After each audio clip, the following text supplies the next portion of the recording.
Hello, everyone, and welcome to the Tom's Hardware Show. I'm your host, Sharon Harding, and today we're discussing the RTX 3050 cards, Intel's new 8-core mobile CPU announcement, and previewing Rocat's new upcoming gaming mice.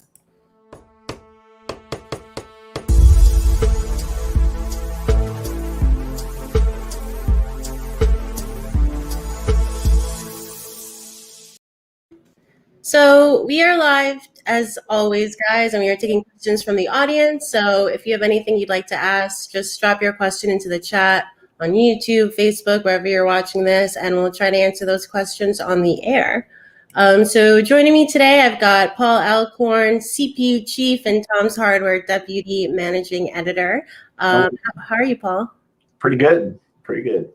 Good. And you and Jared are matching outfits. Did not tell me. Whatever. Yeah, that's right. But Jared is here. He is our senior editor at Tom's Hardware and also our graphics guru. What's going on, Jared? Not a lot. There's a chainsaw outside, but thanks to Nvidia's broadcast software, you guys hopefully can't hear it. Yeah, I can't hear it. I can't hear it. If you viewers hear it and want to yell at us, let us know. Although I don't know what Jared's going to do to a guy with a chainsaw to get him to stop. It's a shirtless guy and a chainsaw. Even better.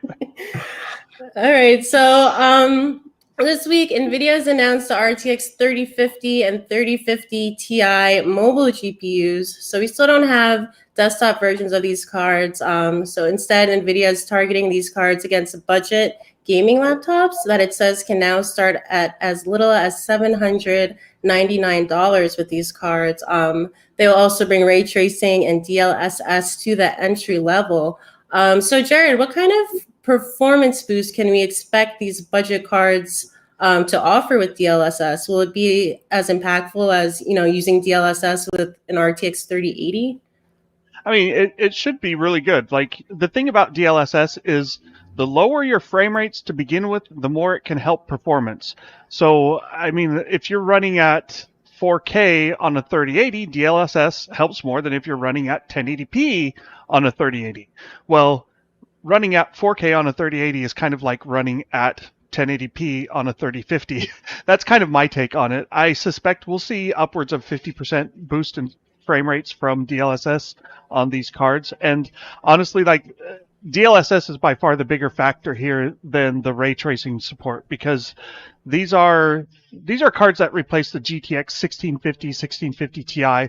That's not a high-end bar to clear. So you had laptops that cost $700, $800 at the minimum. You'd see more expensive models, but they're getting a decent upgrade. So they get the RTX hardware, they RT cores and tensor cores. They don't have a ton of graphics cores, so they're not super fast compared to like an RTX 3080 or even a 3060 desktop card, but they'll be a good step up from your GTX 1650 level of hardware.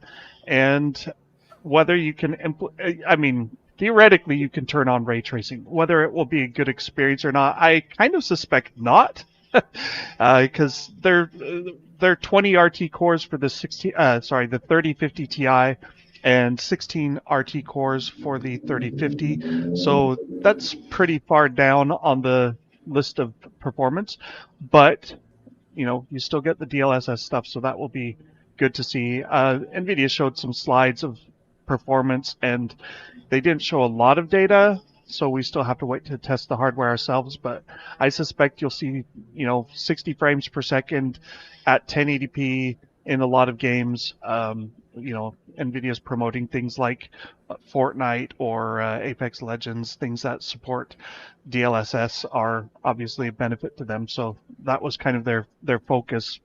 But I think they'll be good entry level hardware. It's nice that we're now getting the same feature set even at the bottom of the barrel, so to speak. So going forward, we can expect all graphics cards from Nvidia will hopefully include the RTX hardware, and that should improve adoption over time as well. So I have a question. Does that mean that your lower end laptops can filter out chainsaw noise? Yeah. Like so that. I can hear it now. That's really useful, right? Yep. So you'll get the tensor cores, which is what is used for NVIDIA broadcast, and those will be useful in anywhere that you can use tensor cores on the high-end desktop cards. So, you can use NVIDIA broadcast on an RTX 3050 or a 3050 I Ti, wonder how and it should performance be of okay. broadcast does performance of broadcast scale? I mean, does it matter? Honestly, I think they could do everything they're doing in broadcast without the tensor cores. Like the hard part is training the network to actually detect these things and get better at it, right? All of that deep learning stuff. That's done on a supercomputer, Yeah, yeah. And then they just run over it. a period of weeks or months or whatever, and it improves over time. The inference portion where you feed it the live audio and then it processes it and spits it back out. I mean, the tensor cores offer something like 10 times the compute um, of your GPU cores, right? Yeah. But from what I've seen, I don't think the tensor cores are even remotely loaded for doing NVIDIA broadcast work. And So maybe so NVIDIA could correct me, but so on the yes, maybe they will, but so theoretically, a 3050 Ti is not going to be any slower than a 3090 at broadcast. right. And I mean, I should say Cool. I've used NVIDIA broadcast on a 2060, and it wasn't that it was worse that I could see, but for whatever reason, it took forever to get the video stream processing, and I don't know if that was something just weird on the PC, but like I opened the broadcast app and I switched to the video tab, the preview tab, and it sat there blank on the one PC for like, I would say at least a minute, maybe two. And then all of a sudden it turned on and I'm like, well, what was that? I don't know. So, Interesting. so it sounds like you're not that excited, or you're not like the ray tracing. You're expecting not to be that impactful. You said. I know we have to test it, of course, before we know for Right. sure. But the limited So, RT cores. yeah, so I mean, here's the thing. Let's start at the bottom of the range with your RTX 3060 12 gigabyte on your desktop cards, right? So that card has what is it? 30 compute cores? Sorry, not compute units, but it's 30, no, 28. Sorry, the whole chip, the GA106 chip has up to 30 streaming multiprocessors, and you get one RT core per SM, and you get 4 tensor cores per SM, and it runs at, up to 1.7, 1.8 gigahertz is the official boost clock. In testing, I think I saw often 2 gigahertz. So that's your bottom of the 3060 line on, or the 30 series on desktop. And this is going to, like the 3050 Ti is 1/3 less hardware, and the 3050 is like probably closer to half the hardware. And we also, like, Nvidia published their specs, but they didn't give us a lot of detail. We don't know the GDDR, but we do know they're only 4 gigabyte cards, and we do know that they have configurable TDP, which is up to the notebook vendors. So the bottom of the line will start at 35 watts, and the top of the line goes up to 80 watts. Well, there's a huge difference between a 35 watt chip and an 80 watt chip. Like, that's more than double, basically 2.5 times the power, and maybe that's not 2.5 times the performance, but it will probably be at least 50 to 75% faster if you were to compare the two SKUs. And then that VRAM thing is going to be the most painful aspect, because we're seeing games that you don't have to run maxed out settings, like that's not required, but we are seeing games that regularly use over 8 gigabytes of memory at 1080p when you crank up all of your textures. And, that's, again, it's not necessary to run games that way, but why would you turn on ray tracing if you can't even crank up your texture quality? It's kind of it's a weird thing. And I mean, maybe ray tracing helps a little bit more in visual quality in a few certain edge cases, but I think generally speaking, it's like you want to max out your graphics settings everywhere else before you start looking at maxing out ray tracing, because it's easier to max out the other settings than turning on ray tracing. Ray tracing, as we've seen, often causes a 30 to 50% drop in frame rates. So, if you're running at 60 frames per second on a 3050, hypothetically, and you turn on ray tracing, you could be down to 30. Yeah, because the reason I asked that is because I was wondering because we talk about adoption of ray tracing and DLSS a lot here, like adoption among gamers, I mean. And, I thought, with it coming in the budget cards, this could be one of the things to help push ray tracing into mainstream, because if you can get it in a cheap machine, why wouldn't you use it? And it's going to get to the point where you'd have to like work hard to get a machine without it, right? It's like trying to buy like a non Yeah. 4K TV today or whatever. Yeah, But eventually everything's yeah, going to have ray tracing hardware. It's like but it buying a sounds. car with manual, right? But I don't know, Paul. What do you think? Do you think there's a market for laptops with budget laptops with ray tracing and or DLSS? I know you're excited about the broadcast. Yes. Yeah. But what do you think about the ray clicking- tracing and DLSS? I'm clicking buy now. Okay, maybe. But I would say that I'd have to agree with Jared. I think the DLSS is the real attraction here. I think anybody that's buying in this price range should not have any false hopes of doing any kind of meaningful ray tracing. I mean, you're already constrained by the performance of the GPU, so you would want to get as much as you can from what you have. And I think that ray tracing is just almost a dream, of doing it at least well. So, I mean, I think with DLSS I agree with Jared. That's going to be the more important thing here. And then additionally, you have broadcast, and both of these things AMD has no answer. And that's kind of the big question is what is AMD going to do about DLSS? DLSS keeps getting better, and AMD. What is it, Jared? FS something? Fidelity FX Super Resolution. FSR is kind of the FS, yes, but unofficial abbreviation. When is it, and what is it? And none of these things have been answered. They are saying it won't take supercomputers to come up with their answer to it, but does that mean it's not going to be as good? I mean, they spin that as a positive, but I mean, you could easily say, is that a negative?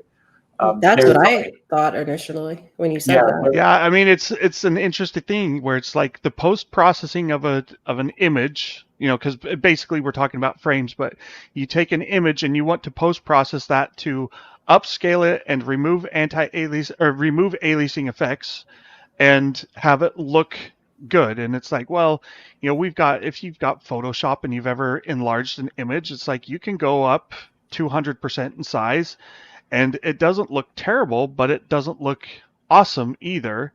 You can see a bit of that blurriness from the resizing. And, I would love to see. I want a DLSS image upscaler in Photoshop, like just to give it a shot. Like how much better does this do? But Nvidia hasn't provided us with that tool yet. That's unfortunate. The thing is. Yeah, I think you can do a reasonable job at upscaling. We've had hardware and software solutions for years that do this. The 1080p upscalers for DVDs. Those have been around a long time.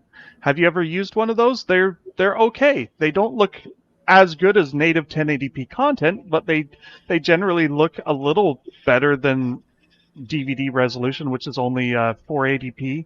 720 by 480, something like that. You've got 4K televisions that will take a 1080p signal and upscale it to 4K, and they post-process it, and it looks pretty decent. But the question is, can you upscale and sharpen and have it look as good as native 4K? And the answer is obviously no, but can you look good enough? And that's, I think, what AMD is shooting for. Whether it will actually match, I don't know for sure. I think it will probably, in motion, I think we'd be surprised at how little it will probably matter. Like DLSS versus some other implementation that upscales. If you're going from 1080p to 4K, so 4x upscaling, twice the horizontal, twice the vertical resolution, you can do that in a lot of games already. Like Shadow of War or Forza Horizon, like you can tell it to run at 1080p when you're on a 4K display, and it will actually just upscale it for you, and it doesn't look as good as native 4K rendering. So I think that's probably where we'll end up. A little bit of a sharpening filter that's really low difficulty. Like it takes probably a 0.1, or I mean a 1% frame rate hit to do a quick sharpening filter pass. AMD could do that easily. That's what their contrast aware sharpening already does. So improve that, and I guess that's the question: will it be good enough? I think the big thing right now is Nvidia has it, AMD doesn't. Yeah, yep. That's just And we're talking about what ifs and whatnot. I mean, Nvidia shipping it, it works. yeah, It's a it's big here. It advantage. works. It's built into Unreal Engine and Unity Engine now, and that's a big win because there are probably hundreds of games these days that ship with one of those two engines each year, and they're not like the next Crisis or the next Battlefield or the next Far Cry or whatever. They're a lot of relatively budget indie games.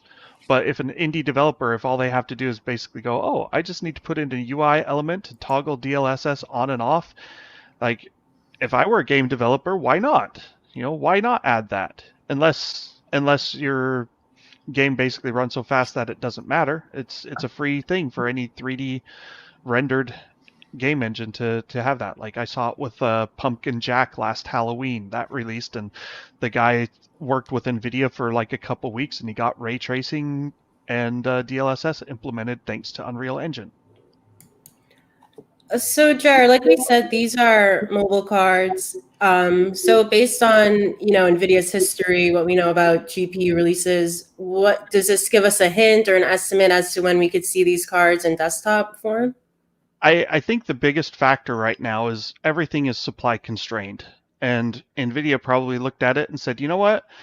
Why launch a budget card on desktop when we have all of these miners taking up the cards anyway, and we can charge more for the same chips on a laptop? And laptops already, desktops, it's easier to fit in a higher spec GPU.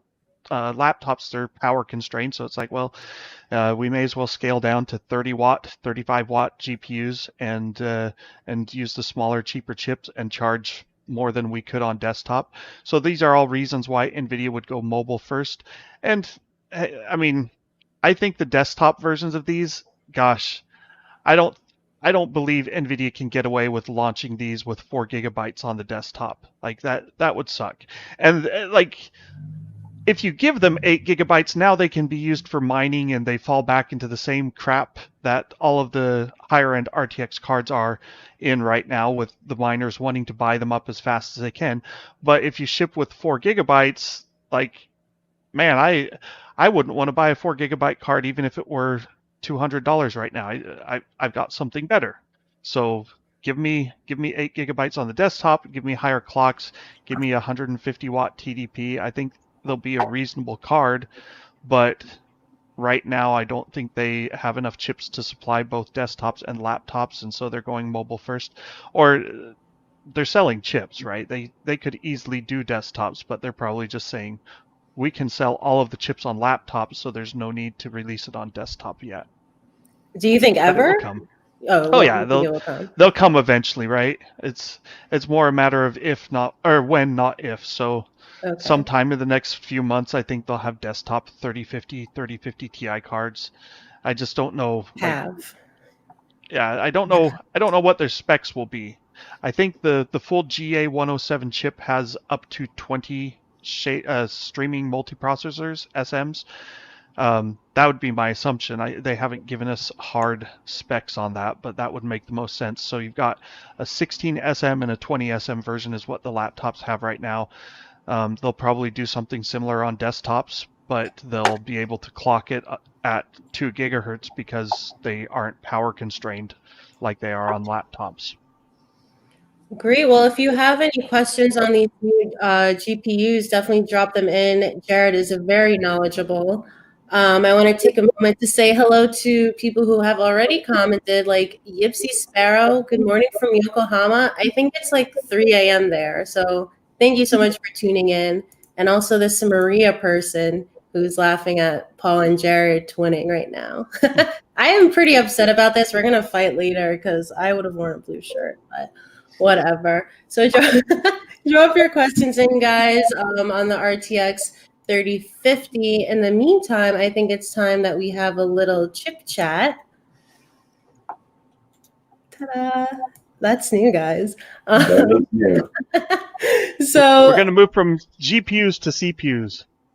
it's exciting stuff. So this week, Intel announced that it'll be shipping its first 10 nanometer consumer CPUs with 8 cores targeted at gaming laptops. The new 11th gen Tiger Lake H chips are also coming with higher power consumption and lower clock speeds compared to Intel's prior 8-core laptop chips, which were 14 nanometer. So Paul, let's start there. What is that higher power consumption and those lower clock speeds? What does that mean for gaming performance? Well, they will be faster despite the lower clock speeds because of the benefits of they have new cores on there. It's Willow Cove. They have the new Willow Cove cores. It's a new microarchitecture, so they get a higher IPC. Basically, they get more work done per clock.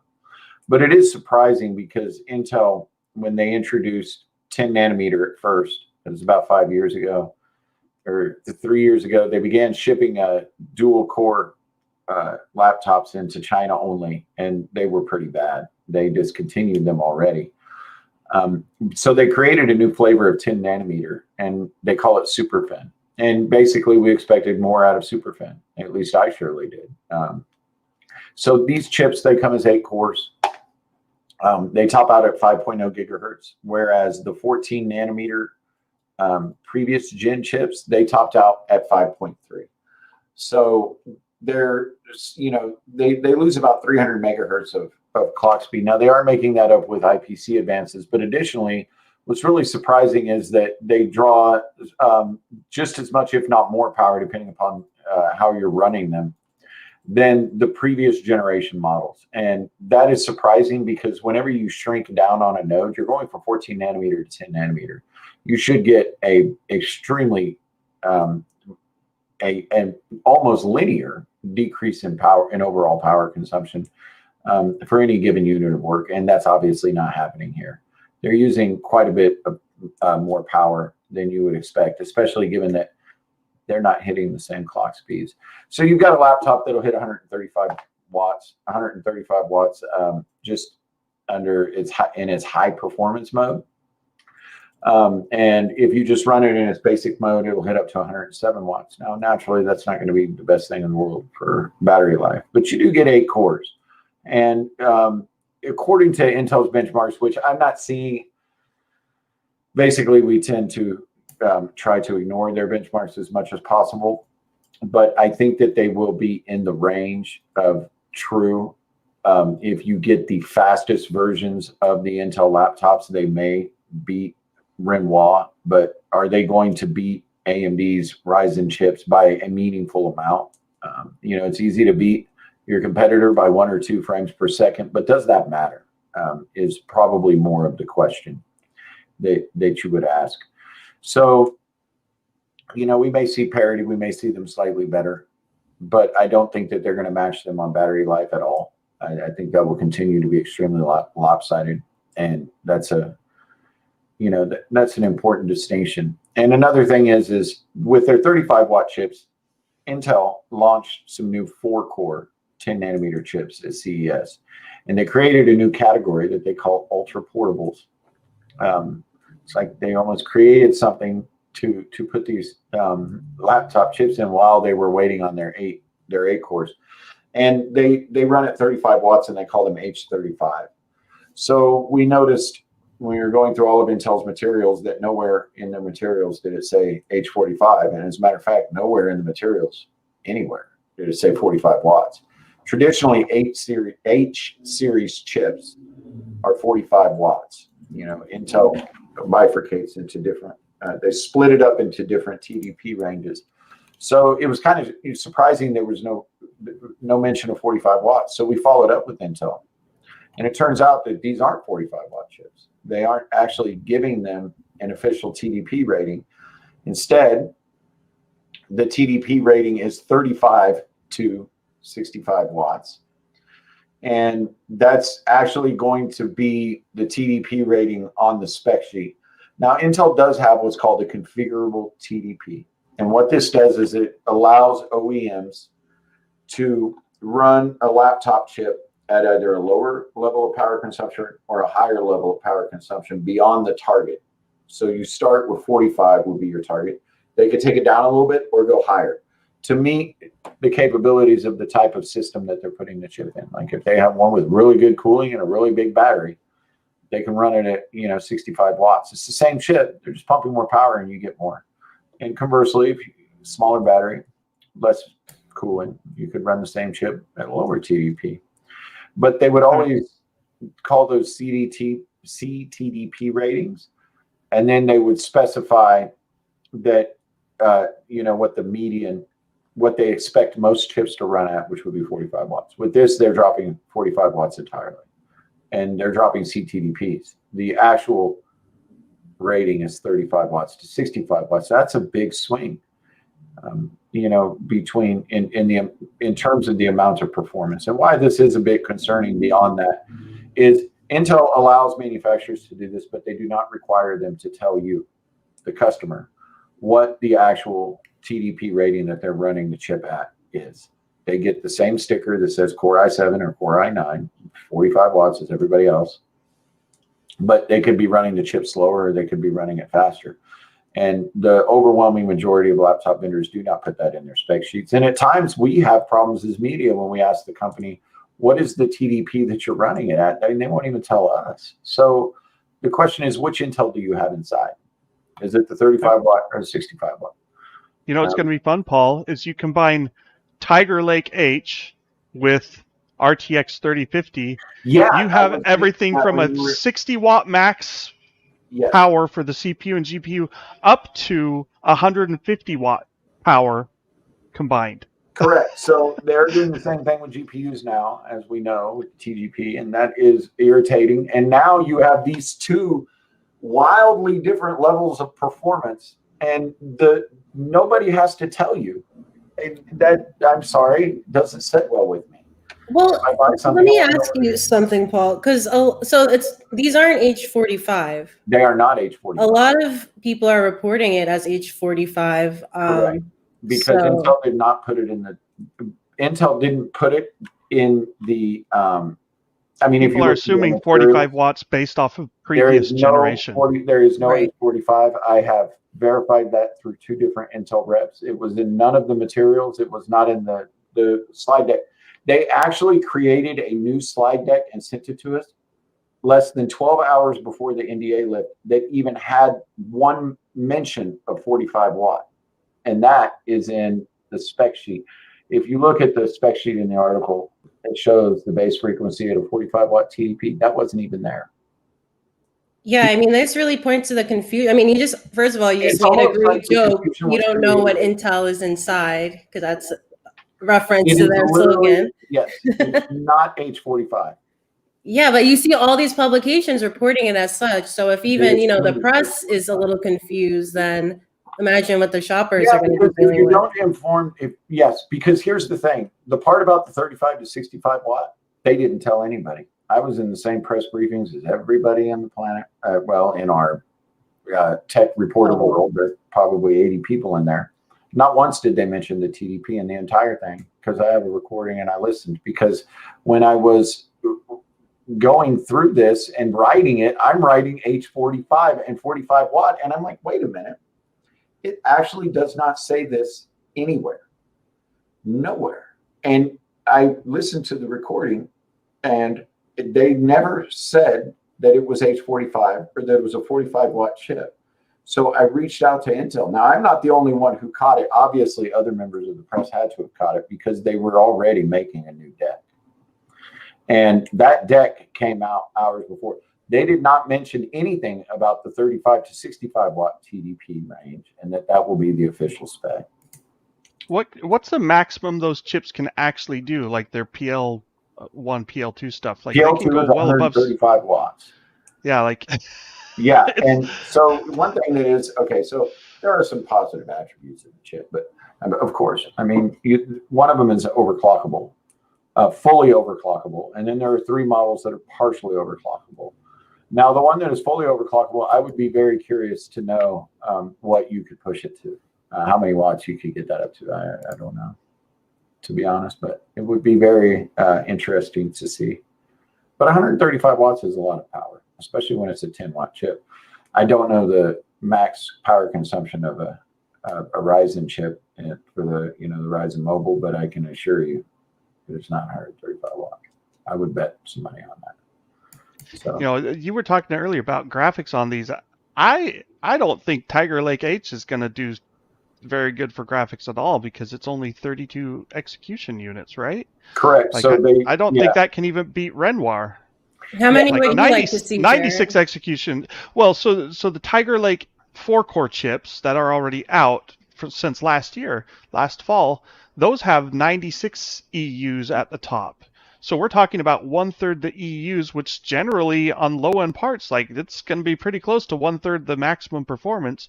Like that's painful, and it's kind of like they're going, well, we expect these to be paired with a discrete graphics that's card, exactly what it and is. it's not just expect. It's like if you want to play games, you will have to pair these with a discrete graphics card to get a good You experience. know what it's And almost like?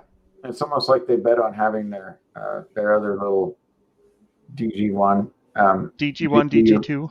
Yes, DG1, DG2 GPUs in with these, but I mean, I don't recall seeing anybody actually launch with the Intel GPU on the Tiger Lake processor. I wish Andrew was around to answer this for me, but Yeah, DG1, the discrete version is like I just can't get excited about that at all. yeah, it's We just really need Intel's own DG2, and DG2 GPU. needs to be better.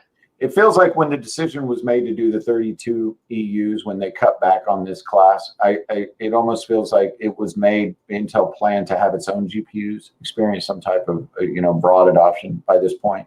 They do make these decisions years in advance, and the entire idea of having your own GPU is so that you can sell it with your CPUs and you create the platform.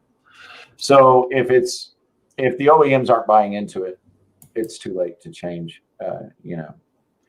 And it, from in some respects, it does make sense. You are looking at chips that should, for the majority of people, be paired with a discrete GPU. So Paul, I want to quickly point out something you wrote in your article covering this. You mentioned that these chips are coming out as Intel faces, quote, unprecedented challenges in the laptop market, end quote, referring, of course, to AMD 7-nanometer Ryzen Renoir and even Apple's ARM-based M1 chips that are in their MacBooks. What is your take on that battle and how these chips, stand in that? I think that Intel is going to benefit from the fact that they can supply the chips. They did say that they have shipped more than 1 million processors, and they repeated it over and over and clarified that they were the 8-core models, 1 million 8-core processors to OEMs before launch. So you will be able to buy these. It's extremely hard to buy Ryzen. Ryzen has become, the Ryzen 5000 mobile chips are extremely popular. When I'm speaking about popularity there, a big part of that is I'm speaking to the OEMs. They have more than 150 designs. AMD is increasing the number of designs with each generation a lot. But I mean, does that matter if you can't buy it at retail? Probably not. So, from one thing where Intel is facing challenges from performance from Renoir, absolutely. AMD is a big problem for them, but they're going to benefit because they make their own chips and they can supply them right now. Will that matter in 6 months when the shortage recedes? Hopefully in 6 months. We'll see. But now the M1 is definitely a clear and present danger to both Intel and AMD. And it is something that Intel should be concerned about because the M1 runs at extremely low power. I mean, even the chips, some of them run, some of the models don't even have a fan. And I've never used one, but I have read from plenty of people who have, and it doesn't even, and end users, chip enthusiasts on Twitter and engineers and such, and they are just astounded. Even engineers that I speak with are astounded at how fast these chips are, and they're like your phone. They don't get hot, well, at least my phone doesn't get hot, but you don't even feel them in your lap. There's no fan. There's nothing. They're dead silent. And bam, bam, bam, you're getting stuff done with faster single thread performance than either AMD or Intel. So that is very dangerous to Intel. When we're talking about them facing competition, it is really Apple that is the clear and present danger, because Apple has scale and Apple has a lot of money, and Apple can get all the chips it needs within reason from TSMC. TSMC, I would say Apple is without a doubt their most important customer. Apple pays for all of their newest nodes. Apple is the only company shipping 5 nanometer because Apple paid and helped TSMC deliver it, just like they did with 7. They led on 7 too. So Apple has the smallest chip process of everybody. They are the only ones who are buying it from TSMC right now. Many speculate that's because it's of a special agreement. So they can supply the chips, and the chips are phenomenal. The big hang up right now is software, but that hang up is not going to last long. With the types of advances that the M1 has made, it won't be long. And Apple has faster versions coming out. You'll say, well, yeah, these are 8 cores. They don't have to worry about the M1. Yes, you're right. This M1 is going to be a very significant challenge for Intel. When asked about what they have to say about the M1 against these 8-core chips, Intel said they didn't have anything to say yet, which tells you they are shockingly unprepared against the M1s that are already on the market, against their high-end 8-watt or 8-core 135-watt chips. They don't have benchmarks yet that show them being faster than it. If they're not sharing it, it's probably because they don't have it. They said they will talk more in the future about this comparisons, and that the comparisons will focus on software compatibility. I mean, the thing is an 8-core Tiger Lake H. It better beat the M1 across the board in performance, but the problem is, like, beating it in performance isn't enough if you're using 4 or 5 times as much power. Or what's the M1 use? 10 watts, 15 watts? Like, even its high-end versions are probably. It doesn't even have a fan. Exactly. So it's like silent. It's like holding your phone. And I don't think the point is whether Intel can be faster than the M1. The real problem is, it's Nvidia or Intel's had these fast enough U series chips for a long time that are 15 watts, but there's still a big difference in performance going from a 15 watt to 35 or 45 watt chip, and it's not 3 times as fast though. It's usually like maybe 50% faster, even though you've got double the cores and triple the power. So, a mobile-focused, optimized chip like the M1 is going to be really hard for Intel to beat with their architectures and chips right now. I think they've got to get the next thing past Tiger Lake. Yeah, it is the next thing past Tiger Lake. I think that they'll be, somewhat safe.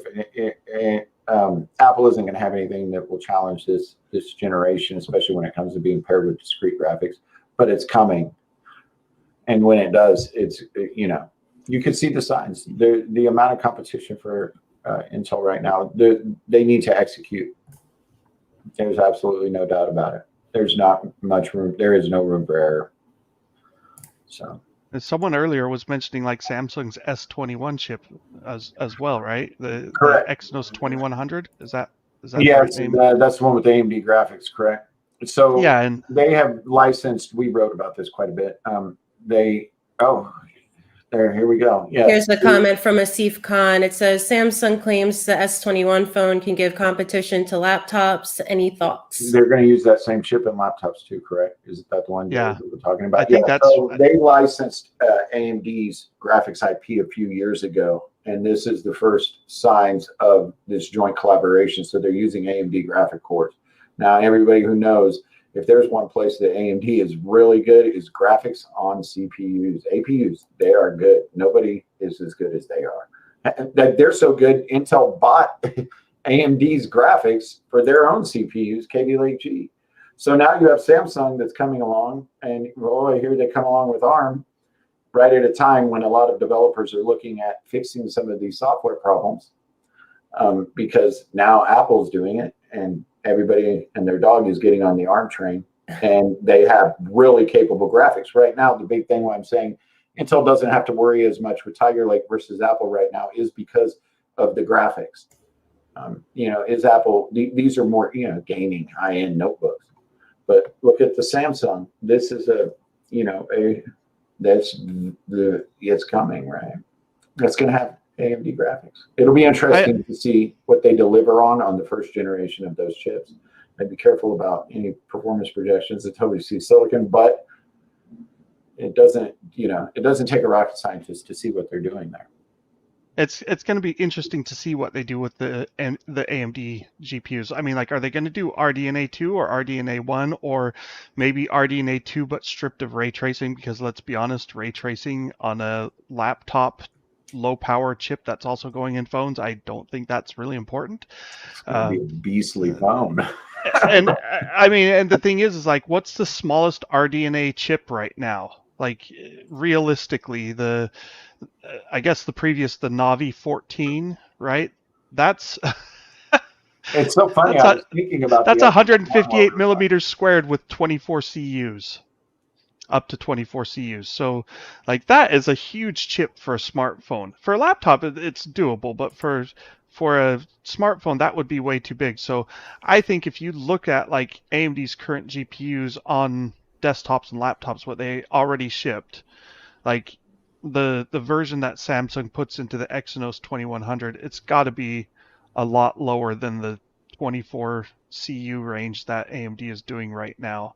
That, or I guess on 5 nanometer, maybe they could get up to 20 CUs. That's the thing. I mean, it's not as clear cut as we would like it to be. We'll have to learn more, but the signs are there. To say that Intel is facing increased competition more competition from increasingly popular alternatives is perhaps the understatement of the century.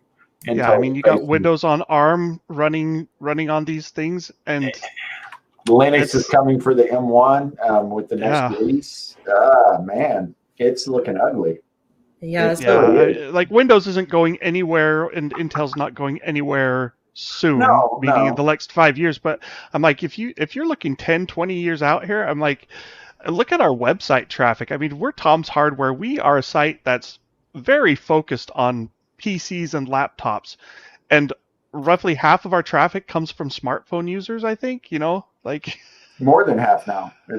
So hey, you guys are giving away our secret. Yeah, I was just anyone who's got a website can see that same stats. I'm just saying. I mean, that's also just, we all know things are shifting toward mobile for sure, even in our, we're users ourselves. You can pry my desktop out of my hands when I'm cold and dead.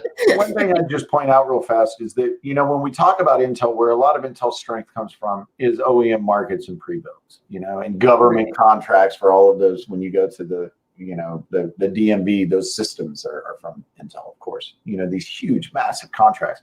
But when you look at the enthusiast market, when you look at the desktop PC, the DIY and the enthusiast market, our area, and probably if you're watching this, what you're into, that's a much smaller area. So AMD hasn't really done much in OEM. I mean, they're scratching at it and they're getting in there. They are, but it's nothing like Intel scale. But they have made massive inroads in the enthusiast area.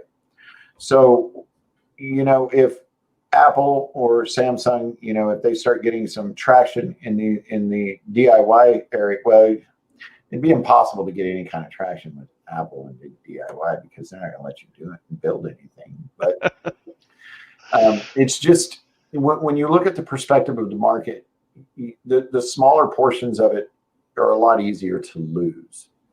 Is Intel going to lose these big lucrative government contracts? No way, not for a long time, even if they're behind, because they prize different things. But the smaller segments can be assaulted pretty easily. Those can be changed quick. All right. Well, if I'm taking a look at our questions of Intel, the new chips, CPUs, anything for Paul, just drop them into the chat. Jared has already been kind enough to answer some of the GPU questions. I can't. But keep them coming. In the meantime, I'm just going to give you all a quick little preview of what's in the lab. As you know, I like to do on this show. Ta-da! You guys, I got tricks What's today. in What the do you lab? think? Yeah, I mean, yeah, you're busting it out, right? I'm laughing at that, and I'm laughing at the people talking about GoFundMe's for Paul's background. What, did they have a problem with my? It's blank. Yeah, okay. Someone said I would do it in starting my a office. GoFundMe for Paul to buy some wall art. I am not in my office because my office is top secret. Yes, It's a mess. Okay. we know what All that right, looks like. I picked the blank wall over here. I will. Yes, I will take your donations. I want a Tom's Hardware logo on the wall behind you, Paul. All right, sorry. Let me show you while we Yes. are making fun of Paul, which is always fun. I hate to interrupt making fun of Paul for sure. But let me show you what I've got. I'm echoing a little bit. Blur. Am I echoing for anyone else? It's Paul's fault. Here, we'll just mute Paul. Okay. We'll unmute him in a second. But here, let me just show you what we have in our lab. This is a sneak peek of Rocat's. So we got the Cone Pro Air and the Cone Pro. So wired, wireless, $80 for wired, $130 for the wireless version. So these are available for pre-order now. They'll be on sale for real on May 16th. And so these are essentially the same mice, same build, same sensor, but the wireless version is a little bit heavier, 75 grams versus 66 grams for the wired. So I've been using Does the mouse. wireless still have those bright glowing LEDs on the buttons? Yeah, so you can get either version. You can get wired or wireless in black or white. You can't see the RGB so well in the white. It's because of the sun here, but it is RGB, and they light up in the same exact way. So I've only been using it for a couple of days now, so I'm just going to give you some first impressions. What first comes to mind to me, or what first got, is definitely the shape. So here's on our side, so it'll show you a little bit of the shape a little bit better. So there's this indentation here for the thumb, which I think is quite common among gaming mice. But also this here, where I've been resting my ring finger and my pinky finger, I think are often neglected in the shape of mice, mice particularly. So here's kind of how I typically hold. You can see my fingers where to go, my ring and pinky fingers, when they're often just like dragging on the mouse pad because of your typical more symmetrical shape. So I really like that so far. We'll see how the plastic shell that they opted for to keep it lightweight, how that feels a long time, if it gets sticky, messy, things like that. Also got some chunky side buttons here, so it's black on the black version, black on the white version, either way. So that'll be one of the things I'll be exploring while I'm gaming to see if they're easy to depress, if they're a little too clunky for me. But what I can tell you so far is that because there's this groove here for my thumb, they're pretty much in separate areas. So I'm not bumping into them accidentally currently. I haven't been doing a lot of gaming, but as I've been doing my work, I haven't been hitting those accidentally. So that has been a good thing for me. And then, yes, as Jared pointed out, the RGB, like I said on both models, but it's a little bit more visible with my camera here. You usually get like the Palm logo lighting, which gets covered up, or you get the base. This is like more unique. I don't see this too often. And I like it because the left and right click buttons, like that's where all the magic happens, right? So you need that RGB to make all your actions pop and give you that like magic wand feel, which is really what like a really good gaming mouse should make you feel like you got like a super magic wand or tool in your hand. So that's just a preview. Like I said, I'll be testing it over the next few days. So if you'd like to test, viewers, like let me know in the comments and I'll definitely try to do that. But first, Paul and Jared, what do you guys think? Hey, I always like the wired mice just because I don't use a laptop that much, and so who cares about wireless? Just plug the thing in. But yeah, I mean, I've used Rocket or Rocat. I heard them call it Rocket before, but maybe they've they changed the pronunciation, but No, I don't I've know used. for sure. They have a cat in their logo, I though. know, I know. I even said they're German based, and I called it Rocat, and they're like, no, it's Rocket at CES one year. I was like, oh, Oh, really? Like I've been saying Rocat for ages. I'm sorry, Is it Rocket. Rocket? That's what I'm pretty sure they said that. I mean, but Who told you you know, that? Asus once had the whole, oh, it's Asus. But Yeah, you yeah. know, The Whoa. TI versus Ti. You know it's yeah, Ti, right? 3050 Ti. yep, It's not Ti. Anyway. Well, it's not an acronym, so I guess that makes And they sense. yeah. even We Nvidia all even call made it a TI, video. though. Nvidia made a video of pronouncing it. Oh, we all call it TI. It's Ti. Nvidia, who you still get people calling them Nvidia. That's a pet peeve It's of a mine. something Sorry. in Chinese. I don't recall, but you could Google it. Anyway. Anyway, I like Rocket's keyboards and mice. I've used them before. I'm not super finicky though, so I'm probably not like. I just need the mouse to do its job. I've bought cheap mice though. I bought like it was like the highest rated budget mouse off of Amazon for like $8, and I bought a couple of them one year because I was like, yeah, what the heck, why not? And let me tell you, they're $8 mice. I had one that the scroll wheel no longer works, and the clicking was just never that great, and the precision wasn't as good. So I now am in that camp of like, no, I'll actually spend the $25 for a slightly better mouse. But beyond that, I get very diminishing returns. So I'm old and slow. I don't need the best of the best mice. What do I have? Man, I've got the my Destiny themed You hold it like Razer. that. You make it seem dinkier. Yeah, What do you think, Paul? You're not old and slow. You're young and that's fast. what I was going to say. I'm old and fat. Fastest Paul's old younger than man I you am ever though. see. There with my mouse. Okay, so anyway, this isn't my mouse, by the way, which is why the wall is blank. This is not my office. There's someone else's. Okay, just so you know, potato guzzler. Anyway, I see you over there. But so when it comes to mice, with my personal rig, I will only use a wired mouse, and it's a nice mouse. But you know, I had a Logitech G15 for forever. It's like the timeless mouse. It's probably the best mouse ever made, and I've had a lot of mine. But it died eventually, and you can't buy them anymore. So I don't know the name of the one that I use, but you know, it has RGB. So you know, not only am I old, I'm fast and flashy. So my mouse is awesome. For all of my test rigs, though, I use wireless mice exclusively, and I have a whole bunch of the You little mean wired? Huh? Wired, right? No, for test rigs, wireless. Oh, okay. They'll be all the way across the room sometimes. Right. I Okay. have real long Paul's HDMI surfing cables. from the other side of the room, changing settings. He's got eagle eyes. I do. Like when you guys see me in my office and at those screens behind me, sometimes I just do it from right there. Anyway, I have real long HDMI cables, but yeah, it's all wireless exclusively. So I literally have like 10 Microsoft mice that they're all the same little. They're just little ones, travel mice. They're perfect. All right. Well, I am not old and slow, so I will be putting these mice through their paces. So stay tuned. Again, that was the Rocat Cone Pro for the wired, Cone Pro Air for the wireless. Stay tuned to tomshardware.com for the full review. So I think we have time for, well, Jared, you've been so good. You've been answering a lot of our viewers' questions. I think there's one that maybe we didn't get to hear from Uncle. They're asking, aren't the new AMD graphics cards not well optimized in PCs due to software issues?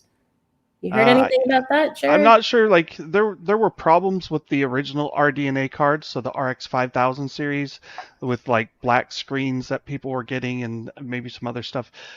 Fundamentally, the RDNA architecture, RDNA 2, hasn't changed massively. Like RDNA 2 added the ray tracing support. It's got the big infinity cache, but the core architecture I think is still quite similar. It's been tweaked for higher clock speeds as well, and I haven't seen like things where it's not well optimized unless you're talking like ray tracing. It's like, well, it's not that it's not optimized for ray tracing, it's that it just doesn't have as much ray tracing hardware as Nvidia does, and so therefore it's slower. So if you're running rasterization game, your traditional game, and you run it on a 3080 versus an RX 6800 XT, usually AMD will win, except maybe at 4K where the extra bandwidth of the 3080 memory bandwidth comes into play. But if you turn on ray tracing, then the 3080 often will beat, at native resolution, it will beat the 6800 XT by like 30%. And then you turn on DLSS and it's like 100% faster. So, if that's what you mean by optimization, then maybe, and they're control their clocks.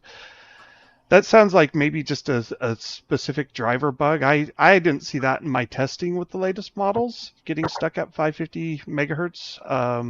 But I mean, it varies by your system and all that stuff. So